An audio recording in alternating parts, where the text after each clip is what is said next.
ಆಕಾಶವಾಣಿ ಸ್ವಾತಂತ್ರ್ಯದ ಅಮೂಲ್ಯ ಸ್ಮರಣೆಗೆ ಹರ್ ಘರ್ ತಿರಂಗ ಅಭಿಯಾನ ಕುರಿತಂತೆ ವಿಶೇಷ ಸಂದರ್ಶನ ಮೂಡಿಬರಲಿದೆ. ಭಾಗವಹಿಸುತ್ತಾರೆ ಡಾಕ್ಟರ್ ಎಚ್.ಎಸ್. ಸುರೇಶ್, ಮಾಜಿ ಅಧ್ಯಕ್ಷರು, ಕರ್ನಾಟಕ ಸರ್ವೋದಯ ಮಂಡಳಿ. ಸಂದರ್ಶಕರು ಕೆಸಿ ಶಿವರಾಮ್, ಹಿರಿಯ ಪತ್ರಕರ್ತರು. ಆತ್ಮೀಯ ಕೇಳುಗ ಕೋಟಿಗೆ ನಮಸ್ಕಾರ. ಬೆಂಗಳೂರು ಆಕಾಶವಾಣಿಯ ಪ್ರಾದೇಶಿಕ ಸುದ್ದಿ ವಿಭಾಗದ ಆಶ್ರಯದಲ್ಲಿ ನಡೀತಾ ಇರುವಂತಹ ಹರ್ ಘರ್ ತಿರಂಗ ಅಭಿಯಾನ ಕುರಿತಂತ ಚರ್ಚೆಗೆ ತಮಗೆಲ್ಲ ಪ್ರೀತಿಯ ಸ್ವಾಗತ. ಆತ್ಮೀಯರೇ, ದೇಶದ 80ನೇ ಸ್ವಾತಂತ್ರ್ಯ ದಿನೋತ್ಸವದ ದಿನಗಣನೆ ಶುರುವಾಗಿದೆ. ಈ ಸಂದರ್ಭದಲ್ಲೇ ಪ್ರತಿ ಮನೆಯಲ್ಲೂ ಕೂಡ ನಮ್ಮ ರಾಷ್ಟ್ರಧ್ವಜ, ತ್ರಿವರ್ಣ ಧ್ವಜ ಹಾರಾಡಬೇಕು ಅನ್ನುವಂತ ಒಂದು ಸಂಕಲ್ಪಕ್ಕೆ ಇಡೀ ದೇಶವಾಸಿಗಳನ್ನ ಸನ್ನದ್ಧಗೊಳಿಸಲಾಗಿದೆ. ಹಾಗಾದ್ರೆ ಪ್ರತಿಯೊಬ್ಬ ನಾಗರಿಕನು ಕೂಡ ತಮ್ಮ ಮನೆಗಳ ಮೇಲೆ ರಾಷ್ಟ್ರಧ್ವಜವನ್ನ ಹಾರಿಸುವ ಮುಖೇನ ಹೇಗೆ ಈ ಸ್ವಾತಂತ್ರ್ಯೋತ್ಸವಕ್ಕೆ ಸಜ್ಜಾಗಬಹುದು, ಆ ಮೂಲಕ ದೇಶಭಕ್ತಿಯನ್ನ ಮೆರಿಬಹುದು ಅನ್ನೋದ್ರ ಬಗ್ಗೆ ಚರ್ಚೆ ನಡೀತಾ ಇದೆ. ಈ ಚರ್ಚೆಯಲ್ಲಿ ಪಾಲ್ಗೊಂಡು ನಮಗೆ ಸೂಕ್ತವಾದಂತ ಮಾಹಿತಿಗಳನ್ನು ಕೊಡಲಿಕ್ಕೆ ನಾಡಿನ ಹಿರಿಯ ಗಾಂಧಿವಾದಿಗಳು ಹಾಗನೇ ಕರ್ನಾಟಕ ಸರ್ವೋದಯ ಮಂಡಳಿಯ ಮಾನ್ಯ ಮಾಜಿ ಅಧ್ಯಕ್ಷರು ಆದಂತ ಡಾಕ್ಟರ್ ಎಚ್.ಎಸ್. ಸುರೇಶ್ ಅವರು ನಮ್ಮ ಜೊತೆ ಇದ್ದಾರೆ. ಎಚ್.ಎಸ್. ಸುರೇಶ್ ಅವರು ನೆಹರು ಯುವ ಕೇಂದ್ರ, ರಾಷ್ಟ್ರೀಯ ಸೇವಾ ಯೋಜನೆ ಹಾಗೆಯೇ ಯೂತ್ ರೆಡ್ ಕ್ರಾಸ್ ಇವುಗಳ ಮೂಲಕ ವಿದ್ಯಾರ್ಥಿ ಯುವ ಜನರ ಜೊತೆ ತೀರಾ ಆತ್ಮೀಯವಾದಂತ ಒಡನಾಟವನ್ನು ಇಟ್ಕೊಂಡಂತವರು. ಬನ್ನಿ ಅವರನ್ನು ಮಾತಾಡಿಸ್ತಾ ಪ್ರತಿ ಮನೆಗಳ ಮೇಲೆ ತ್ರಿವರ್ಣ ಧ್ವಜವನ್ನ ಹೇಗೆ ಹಾರಿಸಬೇಕು, ಏನೆಲ್ಲ ನೀತಿ ಸಂಹಿತೆಗಳನ್ನ ಅಳವಡಿಸಿಕೊಳ್ಬೇಕು ಅನ್ನೋದ್ರ ಬಗ್ಗೆ ಮಾಹಿತಿ ಪಡ್ಕೊಳ್ಳೋಣ. ಸರ್ ನಮಸ್ಕಾರ. ನಮಸ್ಕಾರ. ರಾಷ್ಟ್ರಧ್ವಜ, ತ್ರಿವರ್ಣ ಧ್ವಜ ಅಂದ ಕೂಡಲೇ ನಮ್ಮ ಮನಸ್ಸಿನಲ್ಲಿ ಒಂದು ರೀತಿ ದೇಶ ಪ್ರೇಮದ ಸೆಲೆ ಉಕ್ಕೋದು ಸಹಜ. ಈ ಹರ್ ಘರ್ ತಿರಂಗ ಅಭಿಯಾನದ ಮೂಲಕ ಯಾವ ಸಂದೇಶವನ್ನ ಅಥವಾ ಯಾವ ಉದ್ದೇಶವನ್ನ ನಾವು ಸಾಕ್ಷೀಕರಿಸ್ತಾ ಇದ್ದೀವಿ ಸರ್? ದೇಶಕ್ಕೆ ಈಗ 80ರ ಸಂಭ್ರಮ, ಆಕಾಶವಾಣಿಗಂತೂ 90ರ ಸಂಭ್ರಮ, ಒಂದೇ ಮಾತರಂ ರಾಷ್ಟ್ರಗಾನಕ್ಕೆ 150 ವರ್ಷಗಳ ಸಂಭ್ರಮ. ಈ 3 ಸಂಭ್ರಮಗಳ ತ್ರಿವೇಣಿ ಸಂಗಮದಲ್ಲಿ ನಾವು ನೀವು ಇದ್ದೀವಿ ಅನ್ನೋದೇ ಮತ್ತೊಂದು ಸಂಭ್ರಮ. ಸಂತೋಷ. ಅಂದ್ರೆ ನಮ್ಮ ಚರ್ಚೆ ಮೂಲಕ ನಮ್ಮ ಶ್ರೋತೃಗಳನ್ನೂ ಕೂಡ ಇದರ ಜೊತೆ ಸೇರಿಸಿಕೊಳ್ತಾ ಇದ್ದೀವಿ ಅನ್ನೋದು ಇನ್ನು ಬಹುದೊಡ್ಡ ಸಂಭ್ರಮ ಅಂತ ನಾನು ಅನ್ಕೊಳ್ತೀನಿ. ಹೌದು ಹೌದು. ಒಂದು ದೇಶಕ್ಕೆ ರಾಷ್ಟ್ರಧ್ವಜ ಅಥವಾ ಒಂದು ಧ್ವಜ ಎಷ್ಟು ಮುಖ್ಯ ಆಗುತ್ತೆ ಸರ್? ಧ್ವಜ ಒಂದು ದೇಶದ ಸ್ವಾತಂತ್ರ್ಯ, ಸಾರ್ವಭೌಮತೆ, ಅನನ್ಯತೆ ಹಾಗೂ ಐಕ್ಯತೆಗಳ ಸಂಕೇತ. ಜಾಗತಿಕ ಮಟ್ಟದಲ್ಲಿ ದೇಶವೊಂದನ್ನು ಗುರುತಿಸುವ ಒಂದು ದೃಶ್ಯ ಸಾಧನ. ದೇಶದ ಒಳಗಿನ ಭಾಷೆ, ಧರ್ಮ, ಪಕ್ಷ, ಸಿದ್ಧಾಂತ ಇವುಗಳಿಗೆಲ್ಲ ಅವುಗಳದೇ ಆದ ಒಂದು ಧ್ವಜ ಇರುವ ಪದ್ಧತಿ ಇದೆ. ಆದರೆ ತಿರಂಗ ಅಥವಾ ತ್ರಿವರ್ಣ ಧ್ವಜದಲ್ಲಿ ನಾವೆಲ್ಲ ಬಂದಾಗ ಎಲ್ಲ ಭಿನ್ನತೆಗಳು ಸಹ ಮರೆತು ಹೋಗ್ತವೆ, ಐಕ್ಯತೆಯಲ್ಲಿ ಒಡಮೂಡುತ್ತೆ. ಏನೇ ಭಿನ್ನತೆಗಳಿದ್ರು, ವ್ಯತ್ಯಾಸಗಳಿದ್ರು, ಧ್ವಜದ ಮೂಲಕ ನಾವೆಲ್ಲ ಒಂದು ಅನ್ನುವಂಥ ಒಗ್ಗಟ್ಟನ್ನು ಪ್ರದರ್ಶನ ಮಾಡಲಿಕ್ಕೆ ಇದು ಒಂದು ಸಂಕೇತ. ಹೌದು. ಮತ್ತೆ ಧ್ವಜ ಮತ್ತು ಅದರ ವರ್ಣವಿನ್ಯಾಸ ಏನಿದೆ ಅದು ನಮ್ಮ ದೇಶ ನಂಬಿಕೊಂಡು ಬಂದಿರುವಂತಹ ಪರಂಪರೆ, ಮೌಲ್ಯ, ಉದ್ದೇಶ, ಆದರ್ಶಗಳನ್ನ ಪ್ರತಿಬಿಂಬಿಸುತ್ತೆ ಮತ್ತೆ ಸದಾ ಸ್ಫೂರ್ತಿಯನ್ನು ಕೊಡುತ್ತೆ. ನಮ್ಮ ಧ್ವಜ ಹೇಗೆ ನಿರ್ಮಾಣ ಆಗಿದೆ ಅನ್ನೋದ್ರ ಬಗ್ಗೆ ಸೂಚ್ಯವಾಗಿ ಹೇಳಿದ್ರಿ. ಇನ್ನೊಂದಷ್ಟು ವಿಸ್ತರಿಸಿ ಹೇಳಬಹುದಾ? ಈ ವಿನ್ಯಾಸ ಹೇಗಾಯಿತು ಅಥವಾ ನಮ್ಮ ಧ್ವಜ ಹೇಗೆ ಅಸ್ತಿತ್ವಕ್ಕೆ ಬಂತು ಅನ್ನೋದ್ರ ಬಗ್ಗೆ? ದೇಶಕ್ಕೊಂದು ಧ್ವಜದ ಕಲ್ಪನೆ ಮೊದಲು ಹುಟ್ಟಿದ್ದು ಆಂಧ್ರಪ್ರದೇಶದ ಸ್ವಾತಂತ್ರ್ಯ ಹೋರಾಟಗಾರರ ಬ್ರಿಟಿಷ್ ಸೇನೆಯಲ್ಲಿ ಸೈನಿಕ ದಳದಲ್ಲಿ ಇದ್ದಂತ ಪಿಂಗಳಿ ವೆಂಕಣ್ಣಯ್ಯ ಅನ್ನೋರ ಮನಸ್ಸಿನಲ್ಲಿ. ಅವರು ಆಫ್ರಿಕಾದ ಬೋಯರ್ ಯುದ್ಧದಲ್ಲಿ ಬ್ರಿಟಿಷ್ ಸೇನೆಯಲ್ಲಿ ಇದ್ದುಕೊಂಡು ಹೋರಾಟ ಮಾಡಿದವರು. ಭಾರತಕ್ಕೆ ಬಂದಾಗ ಸ್ವಾತಂತ್ರ್ಯ ಸಂಗ್ರಾಮದಲ್ಲಿ ಧುಮುಕಿದರು. 1906 ಕಲ್ಕತ್ತಾ ಕಾಂಗ್ರೆಸ್ ಅಧಿವೇಶನದಲ್ಲಿ ಭಾಗಿಯಾಗಿದ್ದಾಗ ಅಧಿವೇಶನದಲ್ಲಿ ಯೂನಿಯನ್ ಜಾಕ್ ಹಾರಿಸ್ತಾ ಇದ್ದಾಗ ಅವರಿಗೆ ಭಾರತೀಯರಿಗೊಂದು ಧ್ವಜ ಬೇಡವೆ ಅನ್ನುವಂಥ ಪ್ರಶ್ನೆ ಅವರ ಮನಸ್ಸಲ್ಲಿ ಬಂತು. 1921ರಲ್ಲಿ ವಿಜಯವಾಡ ಕಾಂಗ್ರೆಸ್ ಅಧಿವೇಶನದಲ್ಲಿ ಕೇಸರಿ ಮತ್ತು ಹಸಿರು ಬಾವುಟದ ಕಲ್ಪನೆ ಗಾಂಧಿ ಮುಂದೆ ಅದನ್ನ ಹೇಳಿಕೊಂಡ್ರು ಅವರು. ಗಾಂಧೀಜಿಯವರವಾಗ ಇದರ ನಡುವೆ ಬಿಳಿಯ ಬಣ್ಣದ ಒಂದು ಪಟ್ಟಿ ಇರುವಂತ ಒಂದು ಕಲ್ಪನೆಯನ್ನು ಅವರು ಮುಂದಿಟ್ಟರು. ಅದು ಎಷ್ಟು ಮಹತ್ವದ್ದಾಗಿತ್ತು ಅಂತ ಹೇಳಿದ್ರೆ, ಕೇಸರಿ ಮತ್ತೆ ಬಿಳಿ ಬಣ್ಣಗಳು ಉದ್ಭವವಾಗಿದ್ದೇ 7 ಬಣ್ಣಗಳಲ್ಲಿ. ಈ ಮಧ್ಯೆ ಬಿಳಿ ಬಣ್ಣ ಇದೆಯಲ್ಲ, ಅದು 7 ಬಣ್ಣಗಳ ಮಿಶ್ರದಿಂದ ಬಿಳಿ ಬಣ್ಣ ಆಯಿತು. ಇಲ್ಲಿ 7 ಬಣ್ಣಗಳ ವೈವಿಧ್ಯತೆ ಇದೆ ಹೊರತು ವೈರುಧ್ಯತೆ ಇಲ್ಲ. ಇವು ಒಂದಕ್ಕೊಂದು ವಿರುದ್ಧವಲ್ಲ. ಹಾಗಾಗಿ ಭಾರತದ ಸಂಸ್ಕೃತಿ ಅನೇಕ ವಿಭಿನ್ನ ಧರ್ಮಗಳ, ಭಾಷೆಗಳ, ಪರಂಪರೆಯ, ಸಂಸ್ಕೃತಿಯ ಸಂಗಮ ಆಗಿರುವುದರಿಂದ ಇವೆಲ್ಲ ಬಣ್ಣ ಇದ್ದಾಗೆ 7 ಬಣ್ಣ, ಕಾಮನ್ ಬಿಲ್ಲಿನ ಬಣ್ಣ 7 ಬಣ್ಣಗಳು ಒಂದೇ ಕಡೆ ಆವಿರ್ಭವಿಸಿದಾಗ ಅದು ಬಿಳಿ ಆಗತ್ತೆ. ಈ ಕಲ್ಪನೆಯಲ್ಲಿ ತಲೆಯಿಟ್ಟುಕೊಂಡೇನೆ ಗಾಂಧೀಜಿಯವರ ಮಧ್ಯೆ ಒಂದು ಬಿಳಿಯ ಬಟ್ಟೆಯನ್ನು ಮಧ್ಯೆ ಸೂಚನೆ ಮಾಡಿದರು. ಮತ್ತೆ ಹೇಗೂ ಅದು ಪ್ಯೂರಿಟಿಯ ಸಂಕೇತ ಆಗಿದೆ, ಬಿಳಿದು ಶಾಂತಿಯ ಸಂಕೇತ ಆಗಿದೆ. ಇವನ್ನು ಸಹ ಪ್ರತಿಬಿಂಬಿಸುತ್ತೆ ಭಾರತದ ಎಂಟೈರ್ ವೈವಿಧ್ಯಮಯತೆ ಇದೆಯಲ್ಲ, ಒಂದು ಬಹುರೂಪತೆ, ಇದನ್ನು ಕೂಡ ಅದು ಏಕೀಭವಿಸುತ್ತೆ ಅಂತ ಅನ್ಸುತ್ತೆ ನನಗೆ. ತಾವು ಪಕ್ಕಾ ಗಾಂಧಿವಾದಿಗಳು ಅನ್ನೋದಕ್ಕೆ ಇದೊಂದು ಎಕ್ಸಾಂಪಲ್. ಗಾಂಧೀಜಿಯವ್ರನ್ನ ಧ್ವಜದ ವಿನ್ಯಾಸದಲ್ಲೂ ಕೂಡ ನೀವು ತಂದ್ರಿ ಅಥವಾ ನೋಡಿದ್ರಿ, ಅದು ವಾಸ್ತವ ಕೂಡ. ಹಾಗೆ ಗಾಂಧಿ ಪ್ರತಿ ಹಂತದಲ್ಲೂ ಕೂಡ ನಮ್ಮನ್ನ ಕಾಡ್ತಾರೆ, ಕಾಡಬೇಕು ಕೂಡ. ಹೌದು, ಧ್ವಜ ಸಂಕೇತ ನಿಜವಾಗ್ಲೂ ದೇಶಪ್ರೇಮದ ಸಂಕೇತ ಆಗ್ಬೇಕದು. ಇದರ ಇತಿಹಾಸವನ್ನು ಕೂಡ ಹೇಳಿದ್ರಿ. ಈಗ ನಾವು ಪ್ರತಿ ಮನೆಗಳಲ್ಲೂ ಕೂಡ ನಮ್ಮ ಇವತ್ತಿನ ಚರ್ಚೆಯ ಶೀರ್ಷಿಕೆನೆ ಸ್ವಾತಂತ್ರ್ಯದ ಅಮೂಲ್ಯ ಸ್ಮರಣೆಗೆ ಹರ್ ಘರ್ ತಿರಂಗ ಅಭಿಯಾನ. ಈ ಅಭಿಯಾನ ಇದೆಯಲ್ಲ ಸರ್, ಈ ಅಭಿಯಾನ 5ನೇ ವರ್ಷದ ಅಭಿಯಾನ, ಇದ್ರ ಬಗ್ಗೆ ಹೇಳಿ ಸರ್. ಈ ಹರ್ ಘರ್ ತಿರಂಗ ಚಳುವಳಿ ಅಂದ್ರೆ ಮನೆ ಮನೆಯಲ್ಲೂ ತ್ರಿವರ್ಣ ಧ್ವಜ, ಈ ಚಳುವಳಿಗೆ ನೀವು ಹೇಳಿದಾಗೆ ಇದೇ 5ನೇ ವರ್ಷ. 2022ರಲ್ಲಿ ಸ್ವಾತಂತ್ರ್ಯದ ಅಮೃತ ಮಹೋತ್ಸವದ ಸಂದರ್ಭದಲ್ಲಿ ಇದನ್ನು ವ್ಯಾಪಕವಾಗಿ ಆಚರಣೆಗೆ ತರ್ತೀವಿ. ಈ 4 ವರ್ಷಗಳಲ್ಲಿ ಇದೊಂದು ಮನೆಯ ಮನದ ದೇಶಾಭಿಮಾನ ಮತ್ತು ಐಕ್ಯತೆಯನ್ನು ಬಿಂಬಿಸುವಂತಹ ಒಂದು ಚಳುವಳಿಯಾಗಿದೆ. ಇದು ಅಭಿಮಾನ ಅಂತ ಒಂದು ಅಭಿಯಾನ ಆಗಿದೆ. ಇದು ದೇಶಾದ್ಯಂತ ಎಲ್ಲ ಕಟ್ಟಡಗಳ ಮೇಲೂ ಈ ತಿಂಗಳು 9ರಿಂದ 17ರವರೆಗೆ 9 ದಿನಗಳ ಕಾಲ ಹಗಲು ರಾತ್ರಿ ಎನ್ನದೆ ನಮ್ಮ ತ್ರಿವರ್ಣ ಧ್ವಜ ಹಾರಾಡ್ತಾ ಇರುತ್ತೆ. ಅಂದ್ರೆ ಪ್ರತಿ ಮನೆಗಳಲ್ಲೂ ಹಾರಾಡಬೇಕು. ಆ ಮೂಲಕ ನಾನೊಬ್ಬ ಭಾರತೀಯ, ನಾವೆಲ್ಲರೂ ಭಾರತೀಯರು, ಒಂದು ಧ್ವಜದ ಅಡಿಯಲ್ಲಿ ನಾವೆಲ್ಲ ಒಗ್ಗಟ್ಟಾಗಿದ್ದೇವೆ, ಒಂದಾಗಿ ಬದುಕ್ತಾ ಇದ್ದೇವೆ. ಹಿರಿಯರ ಸ್ವಾತಂತ್ರ್ಯ ಸೇನಾನಿಗಳ ಕನಸನ್ನ ನಾವು ಒಟ್ಟಾಗಿ ಸಾಕಾರ ಮಾಡ್ತೀವಿ ಅನ್ನುವಂತ ಸಂಕಲ್ಪನೂ ಕೂಡ ಇದರಲ್ಲಿ ಇದೆ. ಹೌದು, ಹರ್ ಘರ್ ತಿರಂಗ ಇದು ಸಾರುವಂತಹ ಸಂದೇಶ ಸಹ ಇದೇ ಆಗಿದೆ, ಉದ್ದೇಶ ಸಹ ಇದೇ ಆಗಿದೆ. ಈಗ ಧ್ವಜ ಮನೆಯ ಮೇಲೂ ಕೂಡ ಹಾರಾಡಬೇಕು, ಹಾರಾಡಿಸೋದಕ್ಕೆ ಪ್ರತಿಯೊಬ್ಬರು ಕೂಡ ಮುಂದಾಗಬೇಕು. ಧ್ವಜ ಸಂಹಿತೆ ಅಥವಾ ಧ್ವಜ ಹಾರಿಸೋದಕ್ಕೆ ಏನಾದರೂ ನಿಯಮಗಳನ್ನು ಅಳವಡಿಸಿಕೊಂಡಿದೀವ? ಧ್ವಜ ಸಂಹಿತೆ ಎಲ್ಲ ದೇಶಕ್ಕೂ ಇದ್ದ ಹಾಗೆ ನಮ್ಮಲ್ಲೂ ಸಹ ಒಂದು ಧ್ವಜ ಸಂಹಿತೆ ಇದೆ. ಧ್ವಜ ಸಂಹಿತೆ ನಮ್ಮಲ್ಲಿ ಸಂವಿಧಾನದಲ್ಲೇನೆ ಅದನ್ನು ನಾವು ಅಳವಡಿಸಿಕೊಂಡಿದ್ದೀವಿ. ಧ್ವಜದ ವಿನ್ಯಾಸ, ಉಪಯೋಗಿಸುವಂಥ ಕ್ರಮ, ದುರುಪಯೋಗಕ್ಕೆ ಕೊಡಬೇಕಾದ ಶಿಕ್ಷೆ ಇವೆಲ್ಲ ಸಹ 1950ರ, 1971ರ ಮತ್ತು 2002ರ ಧ್ವಜ ಸಂಹಿತೆಯಲ್ಲಿ ನಾವು ಅದನ್ನು ಅಳವಡಿಸಿಕೊಂಡಿದ್ದೀವಿ. 2021ರಲ್ಲಿ ಯಾವಾಗ ಹರ್ ಘರ್ ತಿರಂಗ ಮಾಡುವಂಥ ವಿಚಾರ ಬಂದಾಗ ಮತ್ತಷ್ಟು ತಿದ್ದುಪಡಿಗಳನ್ನು ಇಲ್ಲಿ ನಾವು ಸೇರಿಸಿಕೊಂಡು ಈಗ ಒಂದು ಸಂಪೂರ್ಣವಾದಂತಹ ಧ್ವಜ ಸಮಿತಿಯನ್ನ ನಾವು ಪಾಲಿಸಿಕೊಂಡು ಬರ್ತೀವಿ. ಈ ಕಾಲಮಾನಕ್ಕೆ ತಕ್ಕಂತೆ ಒಂದಷ್ಟು ಬದಲಾವಣೆ ಆಗಬೇಕಾಗಿತ್ತು, ಆಗಿದೆ. ಧ್ವಜ ಕೈಮಗ್ಗದ ಖಾದಿನಲ್ಲಿರಬೇಕು, ಹತ್ತಿನಲ್ಲಿರಬೇಕು ಅಥವಾ ರೇಷ್ಮೆನಲ್ಲಿರಬೇಕು. ಈ 3 ಬಟ್ಟೆಗಳಲ್ಲಿ ಧ್ವಜ ಇರಬೇಕು. 3 ಬಣ್ಣಗಳು ಆಯತಾಕಾರದಲ್ಲಿ ಸಮ ಪ್ರಮಾಣದಲ್ಲಿರಬೇಕು. ಅಂದರೆ 3 ಮತ್ತು 2 ರೇಷೋದಲ್ಲಿ 3 ಅಡಿ ಉದ್ದ 2 ಅಡಿ ಅಗಲ ಈ ಪ್ರಮಾಣದಲ್ಲಿ ಇರಬೇಕು. ಅದರ ಉದ್ದ ಅಗಲ 3 ಮತ್ತು 2 ಪ್ರಮಾಣದಲ್ಲಿ ಇರಬೇಕು. 24 ಅರೆಗಳ ಒಂದು ಚಕ್ರ ನೇವಿ ಬ್ಲೂ ಬಣ್ಣದಲ್ಲಿ ಬಿಳುಪಿನ ನಡುವಿನಲ್ಲಿರಬೇಕು. ಮತ್ತೆ ಅದು 2 ಬದಿ ಸ್ಪಷ್ಟವಾಗಿ ಕಾಣೋ ಹಾಗೆ 2 ಬದಿ ಅದನ್ನು ಅಚ್ಚುತ್ತಿರಬೇಕು. ಅಂದ್ರೆ ಒಂದು ಬದಿ ಮಾತ್ರ ಕಾಣಿಸುವಂತ, ಅವಾಗ ಹಿಂದಿನ ಕರಿದ್ದಾಗ ಫೇಡ್ ಆಗಿ ಕಾಣುತ್ತೆ ನಮಗೆ. ಈ ಬಣ್ಣಗಳು 2 ಕಡೆ ಒಂದೇ ರೀತಿ ಇದ್ರೂ ಬಿಳಿ ಬಣ್ಣದಲ್ಲಿ ಚಕ್ರ ಒಂದು ಕಡೆ ನಾವು ಅಚ್ಚೊತ್ತದಾಗ ಇನ್ನೊಂದು ಕಡೆ ಚಕ್ರ ಸರಿಯಾಗಿ ಕಾಣದೇ ಇರಬಹುದು. ಹಾಗಾಗಿ ಸಮ ಪ್ರಮಾಣದಲ್ಲಿ 2 ಕಡೆ ಕಾಣುವಂತೆ ಆ ಚಕ್ರವನ್ನು ಅಚ್ಚುತ್ತಿರಬೇಕು. ಇದಕ್ಕೆ 24 ಅರೆಗಳಿರಬೇಕು. 24 ಅರೆಗಳು 24 ಗಂಟೆಗಳ ಸಂಕೇತ, ಅಂದ್ರೆ ಗಡಿಯಾರದ ರೀತಿ. ಅಂದ್ರೆ ಅಹೋರಾತ್ರಿ ಭಾರತ ಸಿದ್ಧವಾಗಿರುತ್ತೆ, ಎಚ್ಚರವಾಗಿರುತ್ತೆ ಅನ್ನುವಂತ ಒಂದು ಸಿದ್ಧಾಂತ ಇದು. ಮತ್ತೆ ಪ್ರಗತಿಯ ಒಂದು ಸೂಚಕವೂ ಸಹ ಒಂದು ಗಡಿಯಾರ. ಹೌದು, ಅಭಿವೃದ್ಧಿಯ ಚಕ್ರ ಉರುಳ್ತಾ ಇದೆ. ಚಕ್ರ ಪ್ರವರ್ತತಾಂ ಭಾರತ ಭಾಗ್ಯ ಚಕ್ರ ಅಂತ ಹೇಳ್ತಾರೆ. ಚಕ್ರದ ಮುಖ್ಯ ಗುಣವೇ ಗತಿಶೀಲತೆ, ನಿಂತಲ್ಲಿ ನಿಲ್ಲುವುದಿಲ್ಲ. ಹಾಗೆ ಭಾರತೀಯರ ಕಾರ್ಯಕ್ರಮಗಳು, ಮನಸ್ಸು, ಕಲಿಕೆ, ಚಿಂತನೆ ಇವುಗಳು ನಿಂತ ನೀರಲ್ಲ, ಇವು ಸದಾಕಾಲಕ್ಕೆ ಬದಲಾಗ್ತಾನೆ ಇರ್ತವೆ ಅನ್ನೋದು ಈ ಚಕ್ರ ಸೂಚನೆ ಮಾಡುತ್ತೆ. ಅಂದ್ರೆ ಧ್ವಜ ಕೇವಲ ಧ್ವಜ ಅಲ್ಲ, ಅದರಲ್ಲಿ ಏನೆಲ್ಲ ಅಂಶಗಳನ್ನ ಅಳವಡಿಸಲಾಗಿದೆ ಎನ್ನುವಂಥದ್ದೇ ಒಂದು ಸೋಜಿಗದ ಸಂಗತಿಯೂ ಹೌದು. ಹಾಗೇನೆ ಅದನ್ನು ಅಳವಡಿಸ್ಕೊಳ್ಬೇಕಾಗಿರ್ತಕ್ಕಂಥ ಕರ್ತವ್ಯ ಪ್ರಜ್ಞೆಯು ಕೂಡ ನಮ್ದಾಗಬೇಕು. ಧ್ವಜ ಹಾರಿಸುವಾಗ ಏನ್ ಮಾಡಬೇಕು, ಏನ್ ಮಾಡಬಾರ್ದು.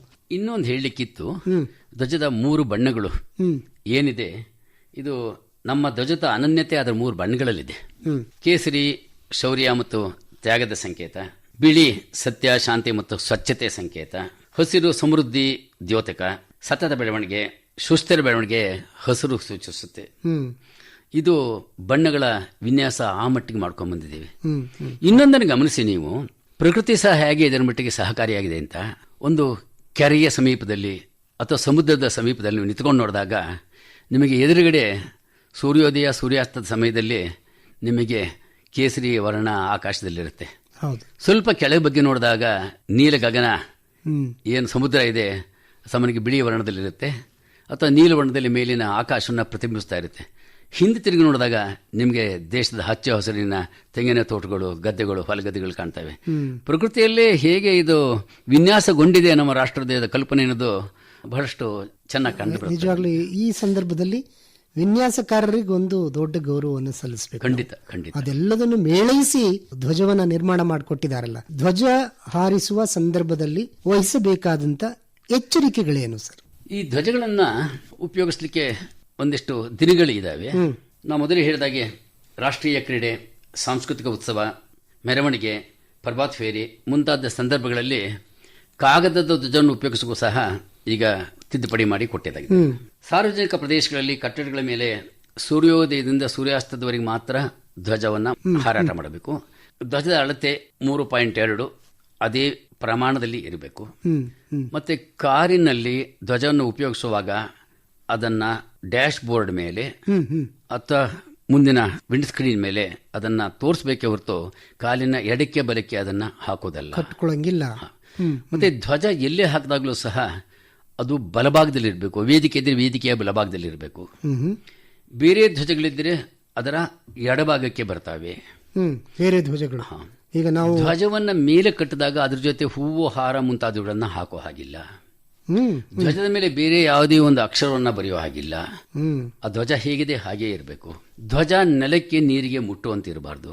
ಇವುಗಳೆಲ್ಲ ಧ್ವಜ ಕುರಿತಂತ ಒಂದಿಷ್ಟು ನೀತಿ ನಿಯಮಗಳಿದ್ದಾವೆ. ಆಮೇಲೆ ಹರಿದಿರೋ ಧ್ವಜಗಳನ್ನ ಹರಿದಿರೋ ಧ್ವಜಗಳನ್ನ ಉಪಯೋಗಿಸಕ್ಕೆ ಇರದೇ ಇರುವಂತಹ ಧ್ವಜಗಳನ್ನ ಅದನ್ನ ಬಹಳಷ್ಟು ಗೌರವಯುತವಾಗಿ ಅದರ ವಿನಿಯೋಗ ಮಾಡಬೇಕು. ಅದನ್ನ ಹೇಗೆ ಮಾಡಬೇಕು ಅಂತ ಹೇಳಿದ್ರೆ ಅದನ್ನ ಸುಡಬಹುದು.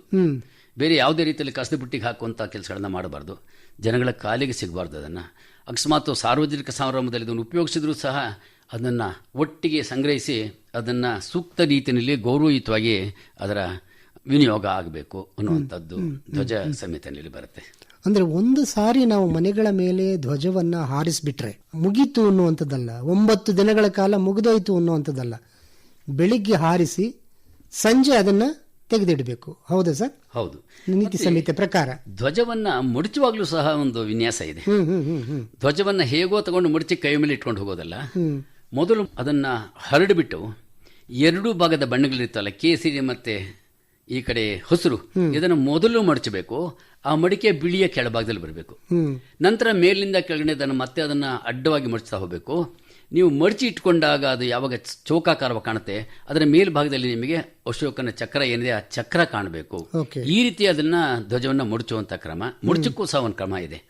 ಮತ್ತೆ ಸಾಮಾನ್ಯವಾಗಿ ರಾಷ್ಟ್ರೀಯ ಶೋಕ ದಿನಗಳಲ್ಲಿ ಧ್ವಜವನ್ನ ಅರ್ಧ ಏರಿಸುವಂತಿದೆ. ಅದು ಯಾವಾಗ ಸೂಚನೆಗಳು ಬಂದಾಗ ಮಾತ್ರ ಕೆಲಸ ಮಾಡಬೇಕು. ಅದನ್ನ ಅರ್ಧಕ್ಕೆ ಏರಿಸಿ ಅದನ್ನ ನಾವು ಹಾಕೋದಲ್ಲ, ಮೊದಲು ಏರಿಸಿಬಿಟ್ಟು ಅರ್ಧಕ್ಕೆ ಇಳಿಸಬೇಕು. ಅದನ್ನು ತೆಗೆಯುವಾಗಲೂ ಸಹ ಮತ್ತೆ ಏರಿಸಿ ಮತ್ತೆ ಅದನ್ನ ಅರ್ಧಕ್ಕೆ ಇಳಿಸಬೇಕು. ಏರಿಸಿ ಇಳಿಸುವಂತದ್ದು ಆ ಸಂದರ್ಭದಲ್ಲಿ ಬಹಳಷ್ಟು ಇಂಪಾರ್ಟೆಂಟ್ ಆಗುತ್ತೆ. ಮತ್ತೆ ಧ್ವಜವನ್ನ ನಾವು ತೋರಣದ ರೀತಿ ಹಾಕುವಾಗ ಕೇಸರಿ ಭಾಗ ಬಲಗಡೆ ಇರಬೇಕು. ಅದು ಸಹ ಬಹಳ ಇಂಪಾರ್ಟೆಂಟ್. ಧ್ವಜವನ್ನ ಮಾಡುವಾಗ ನೆಲಕ್ಕೆ ಮುಟ್ಟದಂತೆ ನೀರಿಗೆ ತಗಲ್ದಂತೆ, ಮತ್ತೆ ಅದರ ಪಕ್ಕದಲ್ಲಿ ಇನ್ಯಾವುದೇ ಧ್ವಜಗಳಿರಬಾರ್ದು. ಯಾಕೆಂದ್ರೆ ತುಂಬಾ ಸರಿ ನಾವೇನ್ ಮಾಡ್ತೀವಿ, ರಾಷ್ಟ್ರ ಧ್ವಜ ಒಂದು, ರಾಜ್ಯ ಧ್ವಜ ಒಂದು, ಈ ತರದ್ದು ಪರಿಕಲ್ಪನೆಯಲ್ಲಿ ಇರ್ತೀವಿ. ಹಾಗಾಗಿ ರಾಷ್ಟ್ರ ಧ್ವಜದ ಪಕ್ಕದಲ್ಲಿ ಇನ್ನೊಂದು ಧ್ವಜವನ್ನ ಹಾಕಬಹುದು, ಆದರೆ ರಾಷ್ಟ್ರಧ್ವಜನೇ ಎದ್ದು ಕಾಣ್ತಾ ಇರಬೇಕು. ಅದಕ್ಕಿಂತ ಎತ್ತರವಾಗಿರಬಹುದು, ಅದರ ಸಮಾನವಾಗಿರಬಹುದು, ಅದಕ್ಕಿಂತ ಎತ್ತರವಾಗಿರಬಾರ್ದು. ಎತ್ತರದಲ್ಲಿರುವಂತದ್ದು ನಮ್ಮ ಧ್ವಜ ಒಂದೇನೆ. ಮತ್ತೆ ಸಾಮಾನ್ಯವಾಗಿ ಧ್ವಜವನ್ನ ಆರೋಹಣ ಮಾಡೋ ದಿನಗಳು ಬರ್ತವೆ. ಆಗ ಧ್ವಜಾರೋಹಣ ಮಾಡುವವರು ಧ್ವಜಕ್ಕಿಂತ 3 ಹೆಜ್ಜೆ ಹಿಂದೆ ನಿಂತ್ಕೊಂಡಿರಬೇಕು. ಅದು ಸಹ ಧ್ವಜಕ್ಕಿಂತ 3 ಹೆಜ್ಜೆ ಹಿಂದೆ ನಿಂತ್ಕೊಂಡು ಧ್ವಜಾರೋಹಣ ಮಾಡಬೇಕು. ಧ್ವಜಾರೋಹಣ ಮಾಡುವಾಗ ಮೇಲ್ಗಡೆ ಹೂವಿನ ದಳಗಳನ್ನ ಹಾಕ್ಲಿಕ್ಕೆ ಅವಕಾಶ ಇದೆ. ಹೂವಿನ ದಳಗಳು ಬಿದ್ದ ಕೂಡಲೇ ಅಲ್ಲಿ ಒಂದು ಪೆರೇಡ್ ಮಾಸ್ಟರ್ ಇರ್ತಾರೆ, ಸಲ್ಯೂಟ್ ಕೊಡ್ತಾರೆ. ಸಲ್ಯೂಟ್ ಆದ ನಂತರ ಜನಗಣಮನ ಶುರು ಆಗುತ್ತೆ. ನಂತರ ಧ್ವಜಾರೋಹಣ ಕಾರ್ಯಕ್ರಮ ನಿಲ್ಲುತ್ತೆ. ಅಲ್ಲಿವರೆಗೆ ಇವೆಲ್ಲ ಸತತವಾಗಿ ಧ್ವಜಾರೋಹಣ ಕಾರ್ಯಕ್ರಮದ ಅಂಗವಿಧಿಗಳು, ವಿನ್ಯಾಸಗಳು, ರೂಪರೇಷೆಗಳು, ಇದೇ ರೀತಿ ನಿಯಮಗಳು ಇವು. ನಿಯಮಗಳು, ಈ ನಿಯಮಗಳನ್ನು ಮೀರಿದ್ರೆ ಒಂದು ಶಿಕ್ಷೆನೂ ಇದೆ, ಹಾಗೇನೆ ಆತ್ಮವಂಚನೆ, ಅದೇ ದೊಡ್ಡ ಶಿಕ್ಷೆ ಅಲ್ವೇ? ಅದೇ ಬಹಳ ದೊಡ್ಡ ಶಿಕ್ಷೆ. ಆ ಆತ್ಮವಂಚನೆಗೂ ಕೂಡ ಅವಕಾಶ ಇರಬಾರ್ದು. ಈ ಬಾರಿಯ ನಮ್ಮ ತ್ರಿವರ್ಣ ಧ್ವಜವನ್ನು ಹಾರಿಸೋದಕ್ಕೆ ಒಂದೇ ಮಾತರಂ ಕೂಡ ಸೇರ್ಕೊಂಡಿದೆ ಸರ್. ಒಂದೇ ಮಾತರಂ 150 ವರ್ಷಗಳ ನಾಟಿ 151ನೇ ವರ್ಷದಲ್ಲಿ ಇದರ ಸಂಭ್ರಮವನ್ನು ಕೂಡ ಸವಿತಾ ಇದ್ದೀವಿ ನಾವು.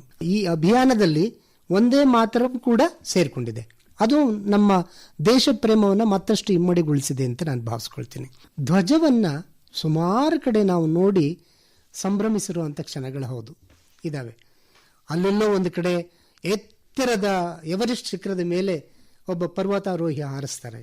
ಕ್ರೀಡಾಂಗಣದ ಸುತ್ತ ಕ್ರೀಡಾಪಟುಗಳು ಅದನ್ನು ಹೊತ್ತು ಅಥವಾ ಹಾರಿಸಿ ಸಂಭ್ರಮ ಪಡ್ತಾರೆ. ಈ ಕ್ಷಣಗಳ ಬಗ್ಗೆನೂ ಹೇಳಿ ಸರ್. 15 ಆಗಸ್ಟ್ 1947 ಆಗ ಅಂಚೆ ಮತ್ತು ತಂತಿ ಇಲಾಖೆ ಆಗ ಆಣೆ ಇತ್ತು.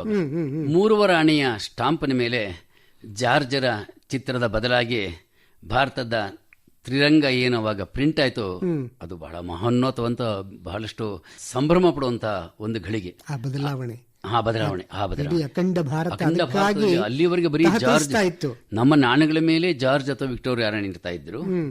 ಮತ್ತೆ ನಮ್ಮ ಸ್ಟಾಂಪ್ಗಳ ಮೇಲೆ, ಪೋಸ್ಟ್ ಕಾರ್ಡ್ಗಳ ಮೇಲೆ ವಿಕ್ಟೋರಿಯಾ ರಾಣಿ ಅಥವಾ ಜಾರ್ಜ್ಗಳ ಚಿತ್ರ ಇದ್ದ ಜಾಗದಲ್ಲಿ 1947 ಆಗಸ್ಟ್ 15ನೇ ತಾರೀಕು ನಮ್ಮ ರಾಷ್ಟ್ರಧ್ವಜ ರಾರಾಜಿಸ್ತಲ್ಲ, ಅದು ಬಹಳಷ್ಟು ಸ್ಮರಣೀಯವಾದಂಥ ಒಂದು ಹೆಮ್ಮೆ ತರುವಂಥ ಒಂದು ಘಟನೆ ಕ್ಷಣ. ಅದಾದ ಮೇಲೆ ಈವರೆಗೆ ಸುಮಾರು 620 ಭಾರತೀಯ ಪರ್ವತಾರೋಹಿಗಳು ಹಿಮಾಲಯ ಹತ್ತಿದ್ದಾರೆ ಎವರೆಸ್ಟ್ ಶಿಖರದ ಮೇಲೆ. ಹೋದವರೆಲ್ಲರೂ ಸಹ ಒಂದೊಂದು ಭಾರತದ ಧ್ವಜವನ್ನು ಇಟ್ಕೊಂಡೇ ಹೋಗಿದ್ದಾರೆ. ಅತ್ಯಂತ ಎತ್ತರದ ಶಿಖರದ ಮೇಲೆ ಭಾರತದ ಧ್ವಜವನ್ನು ನಿಟ್ಟು ನೋಡಿ ಫೋಟೋ ತೆಕ್ಕೋತಾರಲ್ಲ, ಅದು ಬಹಳ ಸಂತೋಷ. ನಾವೇ ಆರಿಸಿದ್ವಿ ಏನೋ, ನಾವೇ ಹೋಗಿ ಅಲ್ಲಿ ಬಂದ್ವಿ ಏನೋ ಅನ್ನೋಷ್ಟು ಸಂತೋಷ ಅದು. ಮತ್ತೆ 1948ರಲ್ಲಿ, 52ರಲ್ಲಿ ಮತ್ತೆ 2026ರಲ್ಲಿ ಒಲಿಂಪಿಕ್ನಲ್ಲಿ 3 ಸ್ವರ್ಣವನ್ನ ಬಲ್ಬೀರ್ ಸಿಂಗ್ ಗೆದ್ದಾಗ ಭಾರತ ಧ್ವಜವನ್ನು ಹಿಡ್ಕೊಂಡು ಸ್ಟೇಡಿಯಂ ಸುತ್ತ ಓಡಿದಾಗ ಅದೇನು ರೋಮಾಂಚನಕಾರಿ ದೃಶ್ಯ ಅದು ಅಂತ ನಮಗನ್ಸತ್ತೆ. ಅದೇ ರೀತಿ 26 ಜುಲೈ 1999 ಬಹಳ ನೆನಪಲ್ಲಿಡ್ಬೇಕಂತ ದಿನ. ಕಾರ್ಗಿಲ್ ಟೈಗರ್ ಹಿಲ್ ಮೇಲೆ ಸೈನಿಕರು ಗೆದ್ದಾಗ 37 ಮತ್ತು 26 ಅಡಿ, 37 ಅಡಿ ಉದ್ದ, 26 ಅಡಿ ಅಗಲ ಆ ಭಾರತದ ತ್ರಿವರ್ಣ ಧ್ವಜವನ್ನ ಇಡೀ ಕಾರ್ಗಿಲ್ ಡ್ರಾಸ್ ಪ್ರದೇಶಕ್ಕೆ ಹೊದಿಸಿದ ರೀತಿಯಲ್ಲಿ ಎದ್ದು ತೋರಿಸಿದ್ದಿತ್ತಲ್ಲ, ಬೃಹತ್ ಗಾತ್ರದ್ದು. ಅದು ಮಾತ್ರವೇ ಬಹಳ ರೋಮಾಂಚನೀಯವಾಗಿ ಕಂಡಂತ ಸಂಗತಿ. ಅದು ಮತ್ತೆ ಅವೆಲ್ಲ ನೆನೆಸ್ಕೊಳ್ಕೊಂಥದ್ದು. ಅದೇ ರೀತಿ ಇತ್ತೀಚೆಗೆ ಅಹಮದಾಬಾದ್ನಲ್ಲಿ T20ನಲ್ಲಿ ವಿಶ್ವಕಪ್ ಅನ್ನು ನಾವು ಗೆದ್ದಾಗ ನಮ್ಮ ಭಾರತ ಧ್ವಜವನ್ನ ಹಾರಾಡಿಸಿದ್ರಲ್ಲ ಎಲ್ಲರೂ, ಇಡೀ ಅಲ್ಲಿದ್ದಂಥ ಲಕ್ಷಾಂತರ ಜನ, ಅದು ಕಣ್ತುಂಬಿಸಿಕೊಳ್ಳುವಂಥ ಒಂದು ಸಂದರ್ಭ. ಈ ರೀತಿ ಅನೇಕ ಸಂದರ್ಭಗಳಿದೆ. ಗಡಿಯಲ್ಲಿ ಯೋಧರು ಇದಾದಾಗ, ಮತ್ತು ನಾವು ವಿಶ್ವದ ಬೇರೆ ಬೇರೆ ಇದರೊಳಗೆ ಸಾಂಸ್ಕೃತಿಕ ಕಾರ್ಯಕ್ರಮಗಳಲ್ಲಿ, ಕ್ರೀಡಾ ಕಾರ್ಯಕ್ರಮಗಳಲ್ಲಿ ನಾವು ಗೆದ್ದಾಗ ನಮ್ಮ ಹಡಗುಗಳು, ಅದನ್ನು ಫ್ಲ್ಯಾಗ್ ಕ್ಯಾರಿಯರ್ಸ್ ಅಂತ ಹೇಳ್ತಾರೆ, ಸಮುದ್ರದಲ್ಲಿ ನಮ್ಮ ಹಡಗುಗಳು ಹೋಗುವಾಗ ಭಾರತ ಧ್ವಜವನ್ನು ಸಪ್ತ ಸಾಗರದ ಆಚೆನೂ ತಗೊಂಡು ಸಂತರಿಸುವಾಗ, ವಿಮಾನದ ಮೇಲೆ ನಮ್ಮ ಧ್ವಜಗಳು ಹೋದಾಗ ಕಣ್ತುಂಬಿಕೊಳ್ಳೋದಕ್ಕೆ ಒಂದು ಆನಂದ. ಅಂತ ಕ್ಷಣಗಳು ಅನೇಕ ಸಾರಿ ಬರ್ತವೆ. ತೆರೆದ ಮನಸ್ಸಿನಿಂದ ನೋಡಿದಾಗ ಮಾತ್ರ ಆ ಸಂಭ್ರಮವನ್ನು ನಾವು ಸಂಭ್ರಮಿಸ್ಕೊಳ್ಳೋದಕ್ಕೆ ಸಾಧ್ಯ ಆಗುತ್ತೆ. ಅಷ್ಟೇ ಅಲ್ಲ ಸರ್, ದೇಶದ ಅತಿ ಗಣ್ಯರು ನಮ್ಮನ್ನು ಅಗಲಿದಾಗ ಕೂಡ ಧ್ವಜದ ಗೌರವ ಸಿಗುತ್ತೆ ಅವ್ರಿಗೆ. ಹೌದು, ಸಂಭ್ರಮದ ಜೊತೆಗೆ ಸಂಕಟದ ಸಂದರ್ಭದಲ್ಲೂ, ನೋವಿನ ಸಂದರ್ಭದಲ್ಲೂ ಕೂಡ ಒಂದು ವಿದಾಯ ಹೇಳುವ ಮೂಲಕ ರಾಷ್ಟ್ರಧ್ವಜದ ಗೌರವವನ್ನು ಸಲ್ಲಿಸಲಾಗುತ್ತೆ. ಅದು ಕೂಡ ಬಹಳ ಮುಖ್ಯನೇ. ಇವತ್ತು ಕಾಲ ಬದಲಾಗಿದೆ. ಕಾಲ ಬದಲಾಗಿದೆ ಅಂತಂದ್ರೆ ಏನು ಶಿವರಾಮ್, ಎಷ್ಟು ಕಾಲ ಬದಲಾಗಿದೆ, ಅದೇ ಸೂರ್ಯ ಅದೇ ಚಂದ್ರ ಅನ್ಬೋದು. ಆದರೆ ಮನುಷ್ಯನ ಮನಸ್ಸು ಬದಲಾದ ಹಾಗೆ ರಾಷ್ಟ್ರಧ್ವಜವನ್ನ ಬಳಸುವ ಅನ್ನೋ ಪದ ನನಗೆ ತುಂಬಾ ಕ್ಲೀಶೆ ಅನ್ಸುತ್ತೆ.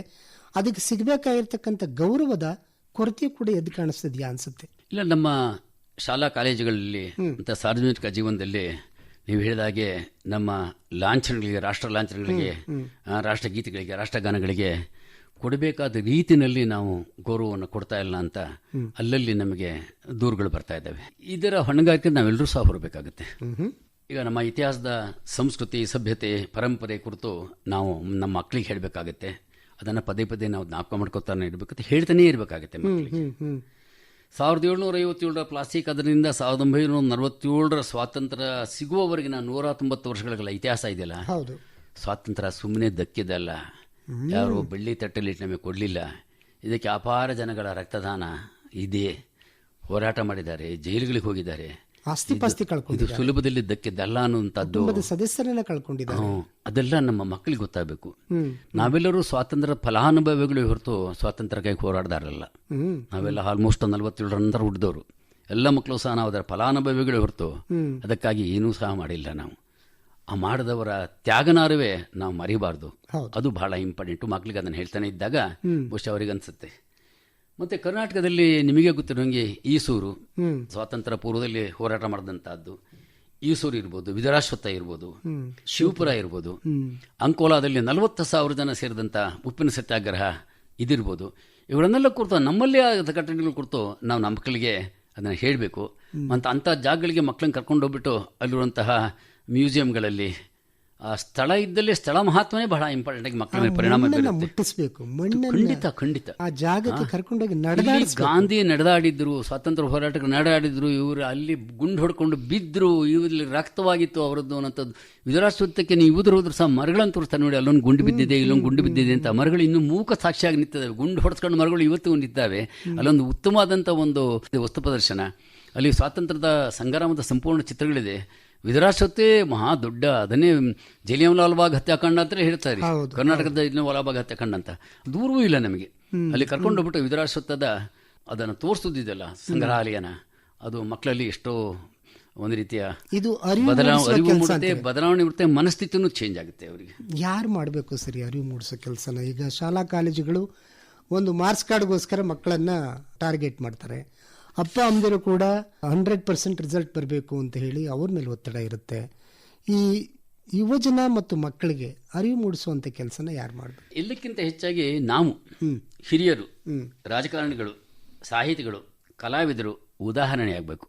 ಮಕ್ಕಳು ಉದಾಹರಣೆ ಮೂಲಕ ಕಲಿತಾರೆ ಹೊರತು ಹೇಳಿದ್ರ ಮೂಲಕ ಕಲಿಯೋದಿಲ್ಲ. ಏನು ನೋಡ್ತಾರೆ ಅದನ್ನು ಅವರು ನಂಬ್ತಾರೆ. ಆ ನಂಬು ರೀತಿ ನಮ್ಮ ನಡೆ ನುಡಿಗಳಿದ್ದಾಗ ಖಂಡಿತ ಮಕ್ಕಳು ನಮ್ಮನ್ನ ಅನುಸರಿಸ್ತಾರೆ ಅಂತ ನನಗೆ ಭರವಸೆ ಇದೆ. ಯಾಕೆಂದ್ರೆ ತಾವು ನೆಹರು ಯುವ ಕೇಂದ್ರ, NSS, ಯೂತ್ ರೆಡ್ ಕ್ರಾಸ್ ಈ ಎಲ್ಲಾ ಕಡೆ ಕೆಲಸ ಮಾಡಿದ್ದಾರೆ. ಅಷ್ಟೇ ಅಲ್ಲ, ಬಹುಶಃ ಕರ್ನಾಟಕ ಸರ್ವೋದಯ ಮಂಡಳಿ ಮೂಲಕ ಗಾಂಧೀಜಿಯವರನ್ನ ಮಕ್ಕಳ ಮನಸ್ಸಿಗೆ ತಲುಪಿಸೋದಕ್ಕೆ ಬಹಳಷ್ಟು ಕಾರ್ಯಕ್ರಮಗಳನ್ನ ಮಾಡಿದ್ರಿ. ಎಷ್ಟು ಆಶಾದಾಯಕವಾಗಿತ್ತು ಸರ್? ಎಷ್ಟು ಭರವಸೆ ಇಟ್ಕೋಬಹುದು ನಾವು? ಇಲ್ಲ, ನಾವು ಹೇಳೋ ರೀತಿನಲ್ಲಿದೆ ಅದು. ಮಕ್ಕಳನ್ನ ಮುಟ್ಟುವಂತ ರೀತಿ ಮತ್ತು ಅವರಿಗೆ ಭಾಷೆಗಳು ಬದಲಾವಣೆ ಆಗಿಬಿಟ್ಟಿದೆ. ಮೊದಲು ಇದ್ದಂಗೆ ಸುಮಾರು 50 ವರ್ಷಗಳ ಹಿಂದೆ ನಾವೇನು ಭಾಷೆ ಉಪಯೋಗಿಸ್ತಾ ಇದ್ದೀವಿ, ಆ ಭಾಷೆ ಉಪಯೋಗಿಸಿದ್ರೆ ಈಗ ಮಕ್ಕಳಿಗೆ ಅರ್ಥ ಆಗದೆ ಇರ್ಬೋದು. ಮಕ್ಕಳದ್ದು ಪೂರ್ತಿ ಎಲೆಕ್ಟ್ರಾನಿಕ್ ಭಾಷೆ ಆಗ್ಬಿಟ್ಟಿದೆ, ಡಿಜಿಟಲ್ ಭಾಷೆ ಆಗ್ಬಿಟ್ಟಿದೆ. ಅವರಿಗೆ ವಿವಿಧ ಮಾಧ್ಯಮಗಳ ಮೂಲಕ ನಾವು ಅವರನ್ನ ತಲುಪಲಿಕ್ಕೆ ಸಾಧ್ಯ ಇದೆ. ಹಲವಾರು ಮಾಧ್ಯಮಗಳ ಮೂಲಕ, ದೃಶ್ಯ ಮಾಧ್ಯಮ ಮೂಲಕ, ಶ್ರವ್ಯ ಮಾಧ್ಯಮದ ಮೂಲಕ 108 ಏನು ಮೀಡಿಯಾಗಳಿದ್ದಾವೆ, ವಾಟ್ಸಪ್ ಇರ್ಬೋದು, ಇಂಥ ಹಲವಾರು ಮೀಡಿಯಾಗಳ ಮೂಲಕ ಮಕ್ಕಳನ್ನ ಪದೇ ಪದೇ ನಾವು ತಲುಪ್ತಾ ಇದ್ರೆ, ಯಾವುದನ್ನು ಪದೇ ಪದೇ ಹೇಳ್ತೀವಿ ಅದು ಅವ್ರ ಮನಸ್ಸಿಗೆ ಮನದಟ್ಟಾಗುತ್ತೆ. ಹೀಗಾಗಿ ನಾವು ಹೇಳೋದನ್ನು ಬಿಡಬಾರ್ದು. ಮಕ್ಕಳು ಖಂಡಿತ ಇದನ್ನು ತಿಳ್ಕೊತಾರೆ, ತಿಳಿಯುವಂಥ ಆಸಕ್ತಿ ಇದೆ ಮಕ್ಕಳಲ್ಲಿ. ಎಸ್ಪೆಷಲಿ ಸಹ ನಮ್ಮ ಯುವಜನರಲ್ಲೂ ಸಹ ಉದಾಹರಣೆಯನ್ನು ಹುಡುಕ್ತಾ ಇರ್ತಾರೆ. ಅವರು ಒಳ್ಳೆಯ ಉದಾಹರಣೆಗಳನ್ನು ಹುಡುಕ್ತಾ ಇರ್ತಾರೆ. ಒಳ್ಳೆಯ ಉದಾಹರಣೆಗಳು ದೊರಕದಾಗ ಅವರು ತಿದ್ಕೋತಾರೆ. ನಾನು ನೋಡಿದ್ದೇನೆ ಅದನ್ನು. ನನ್ನ ಸುಮಾರು 50 ವರ್ಷಗಳಿಗೆಲ್ಲ ಯುವಜನರ ಜೊತೆ ಒಡನಾಡಿ ನನಗೆ ಗೊತ್ತು. ಒಂದು ಕಡೆ ಒಂದು ಮಾತಿದೆ, society can be changed through dialogue and discussion ಅಂತ. ಅದೇ ರೀತಿ ಸಮಾಜವನ್ನ ಮಾತುಕತೆಗಳ ಮೂಲಕ, ಅಂತಾರಾಷ್ಟ್ರೀಯ ಮಟ್ಟದಲ್ಲಿ ಯುದ್ಧಗಳಾದಾಗ ಮಾತುಕತೆಗಳಿಗೆ ಹೋಗ್ತಾರೆ ಅವರು. ಮಾತುಕತೆ ಮೂಲಕನೇ ಶಾಂತಿ ಸ್ಥಾಪನೆಗೆ ಸಾಧ್ಯ. ಹಾಗೆ ಮಾತುಕತೆಗಳ ಮೂಲಕವೇ ಮನೋಸ್ಥಿತಿಯನ್ನು ಬದಲಾವಣೆ ಮಾಡೋ ಸಾಧ್ಯತೆ, ಮಕ್ಕಳಲ್ಲಿ ಅರಿವನ್ನು ಮೂಡಿಸ್ಲಿಕ್ಕೆ ಸಾಧ್ಯ ಆಗುತ್ತೆ. ಆ ಒಂದು ಡೈಲಾಗ್ ಅನ್ನು ಓಪನ್ ಮಾಡೋದು ಬಹಳ ಇಂಪಾರ್ಟೆಂಟು. ಹೇಗೆ ಮಾಡಬೇಕು, ಯಾರೊಂದಿಗೆ ಮಾತಾಡಬೇಕು, ಯಾವ ರೀತಿ ಮಾತಾಡಬೇಕು ಅನ್ನೋದನ್ನು ಮಾಡಿದಾಗ ಈ ಮಾತುಕತೆ ಮೂಲಕ ಎಲ್ಲವನ್ನೂ ಸಹ ನಾವು ಹೇಳಲಿಕ್ಕೆ ಸಾಧ್ಯ ಆಗುತ್ತೆ. ಓಕೆ, ಮತ್ತೊಂದು ಕಡೆ ನಾವು ಅಲ್ಲಲ್ಲೇ ಕೆಲವು ಘಟನೆಗಳನ್ನು ನೋಡ್ತೀವಿ ಸರ್. ಈ ಮಾತನ್ನು ಹೇಗೆ ಹೇಳ್ತೀನಿ ಅಂತಂದ್ರೆ, ತಾವು ಹೇಳಿದ್ರಿ ಹಿರಿಯರಾದವರು ಮಕ್ಕಳಿಗೆ ಮಾದರಿಯಾಗಿರಬೇಕು ಅಂತ ಹೇಳಿ. ನಾವೇ ಎಷ್ಟು ಸರಿ ಧ್ವಜ ಸಂಹಿತೆಯನ್ನ ಮೀರಿ ಬಿಡ್ತೀವಿ, ಉಲ್ಲಂಘನೆ ಮಾಡ್ತೀವಿ, ಸಂಹಿತೆಯ ನಿಯಮಗಳನ್ನ ಉಲ್ಲಂಘನೆ ಮಾಡ್ತೀವಿ. ಎಷ್ಟೋ ಸರಿ ಅದು ಹೇಗಿದೆ ಅಂತ ನೋಡ್ಕೊಳ್ಳದೆ ಉಲ್ಟಾ ಧ್ವಜಾರೋಹಣ ಮಾಡಿರೋದನ್ನು ಕೂಡ ನಾವು ನೋಡಿದ್ದೇವೆ. ಸಮಯ ಮೀರಿದ ನಂತರ ಧ್ವಜ ಇಳಿಸಿರೋದನ್ನು ನೋಡ್ತೇವೆ. ಇವೆಲ್ಲ ಹಿರಿಯರೇ ತಿದ್ಕೋಬೇಕಾಗಿರ್ತಕ್ಕಂಥ ಸಮಯನ ಅಲ್ಲ? ಖಂಡಿತ. ಇಂಥ ಸಂದರ್ಭದಲ್ಲಿ ನಾವು ನಮ್ಮ ನಡೆನುಡಿ, ನಾನು ಮೊದಲೇ ಹೇಳಿದಾಗೆ ಸಣ್ಣದಲ್ಲಿ ಪುಟ್ಟದಾಗ ಒಂದು ಆಟ ಆಡಿಸ್ತಾ ಇದ್ವಿ ನಮ್ಮಲ್ಲಿ. ಏನು ಆಟ ಅಂತ ಹೇಳಿದ್ರೆ, ಮಗು ನಿಲ್ಸ್ಕೊಂಡ್ಬಿಟ್ಟು ನನ್ನ ಕಣ್ಣು, ನನ್ನ ಕಿವಿ, ನನ್ನ ಕೈ, ನನ್ನ ತಲೆ ಅಂತ ಮುಟ್ಕೋತಾ ನಾ ಇರ್ತಾ ಇವೆ. ನನ್ನ ತಲೆಯಿಂದಾಗ ತಲೆ ಮುಟ್ಟುತ್ತೆ ಮಗು, ನನ್ನ ಕಣ್ಣಿಂದ ಕಣ್ಣು ಮುಟ್ಟುತ್ತೆ, ನಮ್ಮ ಕಿವಿಯಿಂದ ಕಿವಿ ಮುಟ್ಟುತ್ತೆ. ನಾವು ಸಡನ್ ಆಗಿ ಆ ಮಗುಗೆ ನನ್ನ ಕಿವಿ ಅಂತ ಹೇಳ್ಬಿಟ್ಟು ನಮ್ಮ ಕಣ್ಣನ್ನು ಮುಟ್ಕೊಂಡಾಗ ಅಮುಕ ಕಣ್ಣನ್ನೇ ಮುಟ್ಕೊಳ್ತೇವೆ, ಕಿವಿ ಮುಟ್ಕೊಳ್ಳಲ್ಲ. ಹಾ. ಯಾಕಂದ್ರೆ ನಮ್ಮ ನಡೆ ನುಡಿ ಬೇರೆ ಆಗಿರುತ್ತೆ ಅಲ್ಲಿ. ನಾವು ನುಡಿದಂತೆ ನಡೀಲಿಲ್ಲ, ಮಗು ಅದನ್ನೇ ಫಾಲೋ ಮಾಡ್ತಾ ಅಷ್ಟೇ. ನಿಜ ನಿಜ. ನಾವು ನೋಡಿದ್ದನ್ನು ಮಾಡ್ತೇವೆ ಹೊರತು ಕೇಳಿದ್ದನ್ನು ಮಾಡಲಿಲ್ಲ. ಅದು ಸ್ವಾತಂತ್ರ್ಯದ ಅಮೂಲ್ಯ ಸ್ಮರಣೆಗೆ ಹರ್ ಘರ್ ತಿರಂಗ ಅಭಿಯಾನ, ಇದು ನಮ್ಮ ಇವತ್ತಿನ ಚರ್ಚೆಯ ವಸ್ತು ಸರ್. ಒಂದು ಸಂದೇಶ, ಹಿರಿಯರಾಗಿ ಗಾಂಧಿವಾದಿಗಳಾಗಿ ಸ್ವಾತಂತ್ರ್ಯದ ಅನೇಕ ಮೌಲ್ಯಗಳನ್ನ ಯುವಜನರ ಮನಸ್ಸಿಗೆ ತಲುಪಿಸುವ ಒಬ್ಬ ದೊಡ್ಡ ವ್ಯಕ್ತಿಯಾಗಿ ನಿಮ್ಮ ಸಂದೇಶ ಏನು ಸರ್? ನಾವು ಕೇವಲ ಸ್ವಾತಂತ್ರ್ಯದ ವಾರಸುದಾರರು ಮಾತ್ರ ಅಲ್ಲ, ಗಾಂಧಿಯ ಸಮಸ್ತ ಚಿಂತನೆಗಳ ವಾರಸುದಾರರು ಸಹ ಹೌದು. ನಾವು ಸುಮಾರು 1915ರಿಂದ ಅವರು ಭಾರತಕ್ಕೆ ಬಂದ ಮೇಲೆ 47ರವರೆಗೆ ಅವರ ಹೋರಾಟದ ಹಾದಿಗಳು ಮತ್ತು ಎಲ್ಲರನ್ನೂ ಒಟ್ಟಿಗೆ ಕರ್ಕೊಂಡು ಹೋಗುವಂಥದ್ದು. ಕೇವಲ ರಾಜಕೀಯ ಸ್ವಾತಂತ್ರ್ಯ ಮಾತ್ರವಲ್ಲ, ಪ್ರತಿ ಪ್ರಜೆಗಳಿಗೂ ಸ್ವಾತಂತ್ರ್ಯ ಸಿಗಬೇಕು ಅನ್ನುವ ದೃಷ್ಟಿಯಿಂದ ಶೈಕ್ಷಣಿಕವಾಗಿ, ಸಾಮಾಜಿಕವಾಗಿ, ಧಾರ್ಮಿಕವಾಗಿ ಎಲ್ಲರನ್ನೂ ಒಟ್ಟು ಬಾಳುವ ರೀತಿಯಲ್ಲಿ ಅವರು ನಮ್ಮನ್ನು ತಗೊಂಡಿರೋದ್ರಲ್ಲ, ಅವರ ಏನು ಮೌಲ್ಯಗಳಿದೆ, ಸಿದ್ಧಾಂತಗಳಿದೆ, ಅವರ ಸಿದ್ಧಾಂತಗಳು, ಸರ್ವೋದಯ ಸಿದ್ಧಾಂತಗಳು, ಇವೆಲ್ಲವೂ ಸಹ ನಮ್ಮ ಮಕ್ಕಳು ಮರೆತರೆ ಭವಿಷ್ಯ ಇಲ್ಲ ಅಂತ ನಾನು ಅನ್ಕೋತೀನಿ. ಮಕ್ಕಳ ಮನಸ್ಸಲ್ಲಿ ಇದನ್ನು ಸದಾ ನಾವು ತಿಳಿಸ್ತಾನೆ ಇರಬೇಕಾಗತ್ತೆ. ಧನ್ಯವಾದಗಳು ಸರ್. ಈ ಒಂದು ಸುಸಂದರ್ಭಕ್ಕೆ ತಾವು ನಮ್ಮ ಚರ್ಚೆಯಲ್ಲಿ ಪಾಲ್ಗೊಂಡ್ರಿ. ಧ್ವಜ ಕೇವಲ ಅದೊಂದು ನಾವು ಹಾರಿಸಬಹುದಾದಂಥ ಅಥವಾ ಮನೆ ಮನೆಗಳಲ್ಲಿ ಹಾರಿಸಬಹುದಾದಂಥ ಒಂದು ಸಂಕೇತ ಮಾತ್ರ ಅಲ್ಲ, ನಮ್ಮ ಮನಸ್ಸಿನ ಒಳಗಡೆ, ನಮ್ಮ ಬದುಕಿನ ಒಳಗಡೆ, ನಮ್ಮ ಚಿಂತನೆಗಳ ಒಳಗಡೆ ಇರಬೇಕು. ಆಗ ಮಾತ್ರ ಆ ಧ್ವಜದ ನಿಜವಾದ ಮಹತ್ವ ಸಾಕಾರ ಆಗುತ್ತೆ ಅನ್ನೋದನ್ನ ಬಹಳ ಚೆನ್ನಾಗಿ ತಿಳಿಸ್ಕೊಟ್ಟಿದ್ದೀರಿ. ಅದಕ್ಕಾಗಿ ಆಕಾಶವಾಣಿ ಬೆಂಗಳೂರು ಇದರ ಪ್ರಾದೇಶಿಕ ಸುದ್ದಿ ವಿಭಾಗದ ಪರವಾಗಿ ತಮಗೆ ಧನ್ಯವಾದಗಳನ್ನು ಸಮರ್ಪಿಸ್ತಾ ಮುಂಗಡವಾಗಿ ತಮಗೆ ಸ್ವಾತಂತ್ರ್ಯ ದಿನೋತ್ಸವದ ಶುಭಾಶಯಗಳನ್ನು ಹೇಳ್ತಾ ಇದ್ದೀನಿ ಸರ್. ಧನ್ಯವಾದಗಳು. ಎಲ್ಲ ಶ್ರೋತೃಗಳಿಗೂ ಸಹ ಸ್ವಾತಂತ್ರ್ಯೋತ್ಸವದ ಶುಭಾಶಯಗಳು ನಮ್ಮ ನಿಮ್ಮ ಪರವಾಗಿ. ಇದುವರೆಗೂ ಸ್ವಾತಂತ್ರ್ಯದ ಅಮೂಲ್ಯ ಸ್ಮರಣೆಗೆ ಹರ್ ಘರ್ ತಿರಂಗ ಅಭಿಯಾನ ಕುರಿತಂತೆ ವಿಶೇಷ ಸಂದರ್ಶನ ಕೇಳಿದಿರಿ. ಭಾಗವಹಿಸಿದವರು ಡಾಕ್ಟರ್ ಎಚ್.ಎಸ್. ಸುರೇಶ್, ಮಾಜಿ ಅಧ್ಯಕ್ಷರು, ಕರ್ನಾಟಕ ಸರ್ವೋದಯ ಮಂಡಳಿ. ಸಂದರ್ಶಕರು ಕೆಸಿ ಶಿವರಾಮ್, ಹಿರಿಯ ಪತ್ರಕರ್ತರು. ಪ್ರಸಾರ ನಿರ್ವಹಣೆ ಚೇತನ್ ಸಿವಿ. ಸಮಗ್ರ ನಿರ್ವಹಣೆ ಆಕಾಶವಾಣಿ ಬೆಂಗಳೂರು ಪ್ರಾದೇಶಿಕ ಸುದ್ದಿ ವಿಭಾಗದ ಸಹಾಯಕ ನಿರ್ದೇಶಕರಾದಂತಹ ಸುಹಾಸ್ ಆರ್. ಈ ಕಾರ್ಯಕ್ರಮ ಆಕಾಶವಾಣಿ ಬೆಂಗಳೂರು ಪ್ರಾದೇಶಿಕ ಸುದ್ದಿ ವಿಭಾಗದ ಕೊಡುಗೆ.